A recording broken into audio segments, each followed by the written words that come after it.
یہ بیعت کیا ہوتی ہے؟ بیچ میں واسطے ہوتے ہیں لیکن یہ حضور کے ہاتھ پر عزم ہوتا ہے، ایک سلسلہ ہے. جیسے ہدی قسم کے سلسلے میں سلسلہ ایک محدثین کے پاس ہے کہ حضور نے ایک بات بتائی کسی صحابی کو، کھجور کھا کے بتائی. تو اب وہ حدیث جب بھی نقل کرتے ہیں نا وہاں سے حضور سے اب تک، کھجور سامنے والے کو کھلا کے وہ حدیث نقل کرتے ہیں.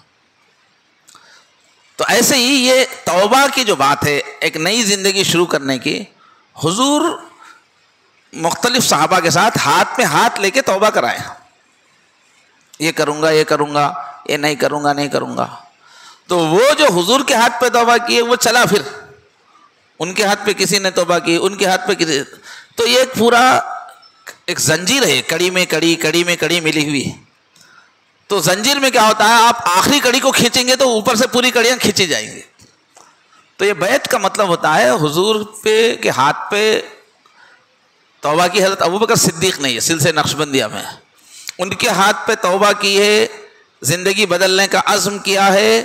حضرت قاسم ہے ان کا نام. ایسے سب کے نام ہیں ایک کے بعد. اب ہمارے جو شیخ ہیں پھر ذوالفقار صاحب پوری دنیا میں مشہور ہیں، ان کا 40واں نمبر ہے، 40ویں کڑی ہے حضور سے جو آ رہی ہے. تو اس طرح بیعت کرنے سے اس کی ایک خاص برکت رہتی ہے، اللہ کی مدد رہتی ہے. جتنے اللہ والے اس لائن میں گزر چکے ان کی روحانیت کا اثر بھی ہوتا ہے. تو مولانا نے یاد دلایا کہ نئی جگہ ہے، نئے ساتھی بھی ہیں جن لوگوں کا ارادہ ہو رہا ہے کہ آج سے ہم زندگی بدلنے کا سفر شروع کریں گے، ذکر کی پابندی شروع کریں گے. تو وہ لوگوں کو توبہ کے کلمات، بیعت کے کلمات پڑھ لینا چاہیے. اب آج اس محفل میں، اس مسجد میں پہلی محفل ہے، ضروری نہیں کہ آج ہی سب کچھ ہو جائے، بار بار ہوتی رہے گی. یہ بیعت ایسی چیز ہے کھلے دل سے، دل کے جوش کے ساتھ ہونا چاہیے. جس سے بیعت ہو رہے ہیں ان کی بھی پرسنالٹی سمجھ میں آ جائے، ہماری ان کی جمتی نہیں جمتی وہ بھی سمجھ میں آ جائے، دل لگے پھر بیعت ہونا چاہیے. اس سے پہلے اتنا کوئی جلد بازی کی بات نہیں ہے. پھر بھی مولانا یاد دلا رہے ہیں تو اب تک جو ساتھی پہلے سے بیعت ہیں، توبہ پھر سے آج کر لیں توبہ. اور باقی لوگوں میں بھی توبہ تو سبھی کرنا ہی ہے، بیعت کا ارادہ نہیں، مگر صرف توبہ کی نیت سے میں کلمات پڑھاؤں گا بزرگوں کے بتائے ہوئے، بلکہ حضور کے ہی کلمات، سب توبہ کے کلمات پڑھیں سچے دل سے. آج سے اپنے آپ کو پلٹنا ہے. توبہ کے معنی آتے ہیں پلٹنے کے، اللہ کی طرف پلٹنا. تو توبہ کی نیت سے سب پڑھیں.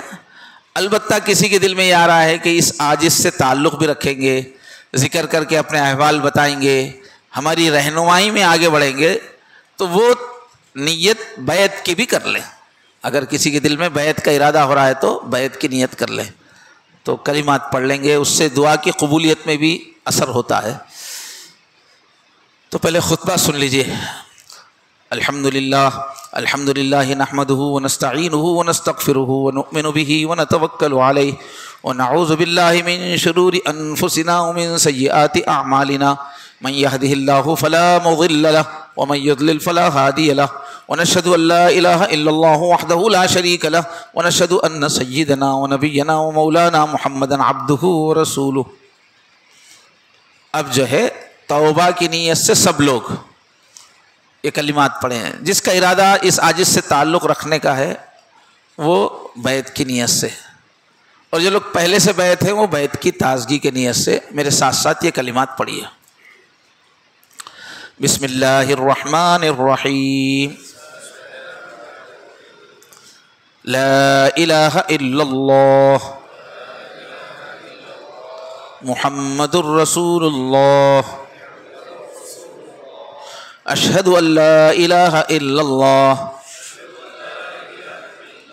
وحدہ لا شریک لہ واشہد ان محمدا عبدہ ورسولہ. آمنت باللہ کما ہوا باسمائہ وصفاتہ وقبلت جمیع احکامہ اقرار باللسان وتصدیق بالقلب آمنت باللہ وملائکتہ وکتبہ ورسلہ والیوم الآخر والقدر خیرہ وشرہ من اللہ تعالی والبعث بعد الموت. استغفر اللہ استغفر اللہ استغفر اللہ ربی من کل ذنب واتوب الیہ برحمتک یا ارحم الراحمین والحمد للہ رب العالمین. ماشاء اللہ یہ ہم سب توبہ حضور کے ہاتھ پر بیچ میں کڑیاں ہیں، حضور کے ہاتھ پہ توبہ ہو گئی ہے. اللہ اس کی برکت نصیب فرما.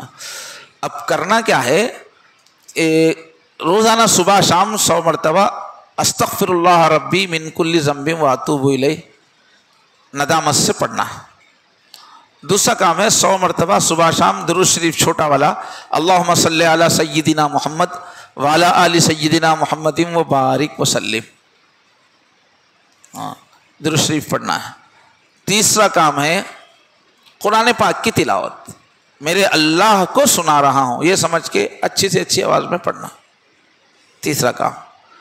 چوتھا کام ہے مراقبہ کرنا، آرام سے آلتی پالتی مار کے بیٹھ جائیں، دونوں ہاتھوں کو باندھ کے گود میں ڈھیلا چھوڑ دیں، آنکھوں کو بند کر کے سر تھوڑا سا دل کی طرف جھکا لیں، اپنا پورا دھیان کانسنٹریشن دل کی طرف کر لیں.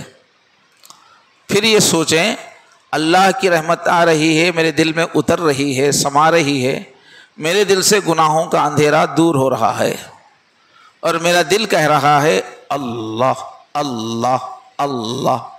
یہ زبان سے نہیں بولنا ہے، یہ خیال سے بولنا ہے. زبان خاموش رہے گی، دل پہ توجہ رکھ کے میرا دل کہہ رہا ہے اللہ اللہ. پہلے رحمت آ رہی ہے وہ، اس کے بعد جتنی دیر بیٹھے 15 منٹ 20 منٹ اللہ اللہ اللہ میرا دل کہہ رہا ہے، یہ سوچنا ہے، زبان سے نہیں بولنا. اس کے بعد اس میں کیا ہوگا، شروع کے دنوں میں بہت بے چینی بیزارگی ہوگی، مگر بیٹھتے رہیں گے تو پھر ایسا دل لگے گا کہ پھر اٹھنے کو دل نہیں بولے گا. تو شروع میں ذرا بے چینی ہوگی، زبردستی بیٹھنا. شروع میں بیٹھتے ہی بہت زیادہ خیالات آئیں گے، بلکہ گندے گندے خیالات آئیں گے. پریشان نہیں ہونا، یہ پیچھے کی جو ٹاکی ہے دماغ، پیچھے کا دماغ، اس میں پوری پرانی الٹی سیدھی باتیں بھری ہوئی رہتی ہے. یہ پورا کچرا خالی ہونے کے بعد اللہ کا دھیان بنتا. تو شروع کے دنوں میں ادھر ادھر کے خیالات، گندے خیالات آ رہے تو آ رہے نہیں، ٹاکی خالی ہو رہی ہے. پریشان نہیں ہونا اس سے، پھر ہم اللہ اللہ کا دھیان کرنا. تیسرا کام ہے، تیسری جو رکاوٹ ہوگی، ہاتھ پاؤں درد دیں گے دیر تک بیٹھنے سے، مگر اس کی بھی عادت پڑ جائے گی تھوڑے دن میں. نیند آئے گی، نیند آنے سے بھی کوئی نقصان نہیں ہے، نیند میں بھی اللہ کی رحمت آتی رہتی ہے، نیند سے کچھ رکاوٹ نہیں ہے، نیند سے پریشان مت ہوئے، آنے دیجیے. اس کے بعد جو ہے یہ چیز زیادہ سے زیادہ دیر تک کرنے کی ہے.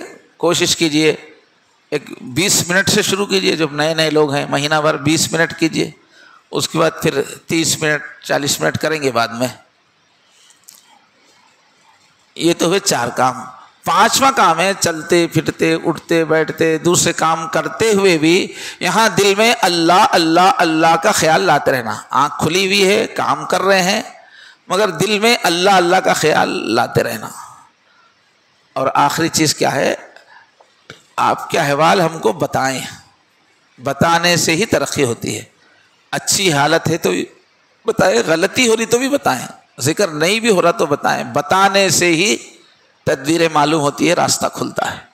یہ 6 کام کریں گے انشاءاللہ، کچھ ہی دنوں میں آپ اپنے اندر ایک نیا انسان بن رہا ہے، یہ دیکھیں گے اگر ان چیزوں پہ عمل کریں گے. اللہ تبارک و تعالی ہم سب کو پوری قوت سے ان معمولات کی توفیق عطا فرمائے.